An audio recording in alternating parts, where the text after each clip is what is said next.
Halo teman-teman, kali ini kita akan belajar tentang Kerajaan Demak, kerajaan Islam pertama di Pulau Jawa yang punya peran penting dalam sejarah Indonesia. Yuk kita mulai.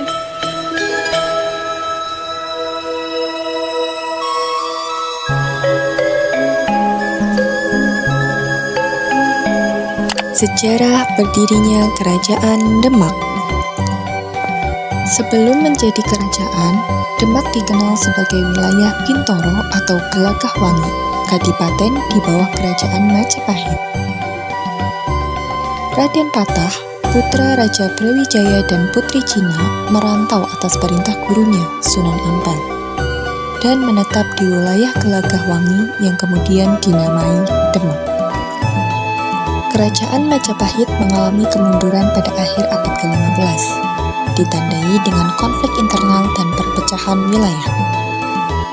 Raden Patah kemudian diangkat sebagai Bupati Demak oleh Prabu Brawijaya dan mendapat dukungan dari Wali Songo dan Ki Ageng Pengging. Setelah merasa cukup kuat, Raden Patah mendirikan Kerajaan Demak sebagai kerajaan Islam pertama di Jawa, terpisah dari Majapahit. Namun, tahun berdirinya Kerajaan Demak masih diperdebatkan, dengan versi populernya menyebut pada 1500 Masehi, sementara lainnya menyebutkan pada 1478 Masehi. Perkembangan Kerajaan Demak. Perkembangan Kerajaan Demak sangat dipengaruhi oleh Wali Songo sebagai penasehat kerajaan. Berdasarkan catatan Tomepires, pada tahun 1512 sampai 1515, Demak merupakan kota besar dengan 8.000 sampai 14.000 rumah, meskipun di pedalaman masih ada kerajaan bercorak Hindu. Sultan Trenggono membawa Demak mencapai masa kejayaan dan menyebarkan Islam ke Jawa Tengah dan Timur.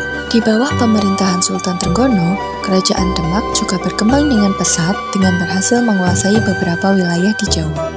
Misalnya wilayah Sunda Kelapa setelah mengusir tentara Portugis pada 1527, kemudian menguasai Tuban di tahun yang sama, serta Madiun pada tahun 1529, Surabaya dan Pasuruan pada tahun 1527, Malang pada tahun 1545, dan Blambangan.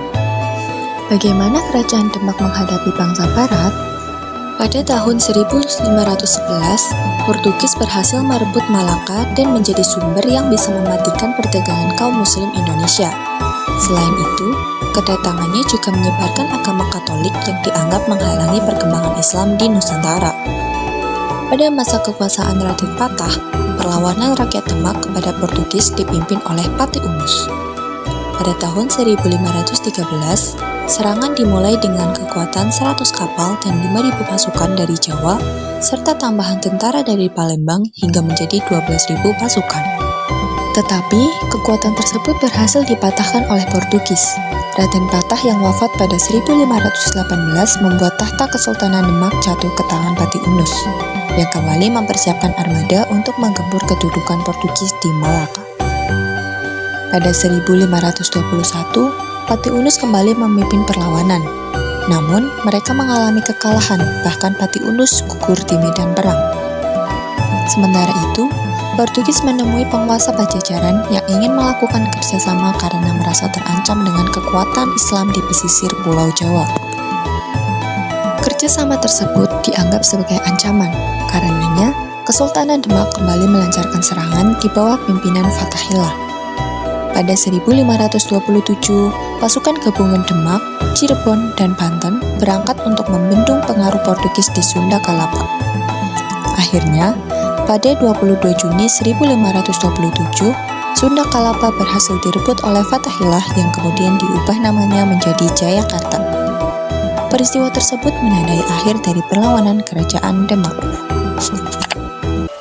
Itulah kisah Kerajaan Demak, pelopor kebangkitan Islam di Jawa yang penuh semangat dan perjuangan. Yuk terus lestarikan sejarah bangsa kita, belajar sejarah mengenal jati diri bangsa.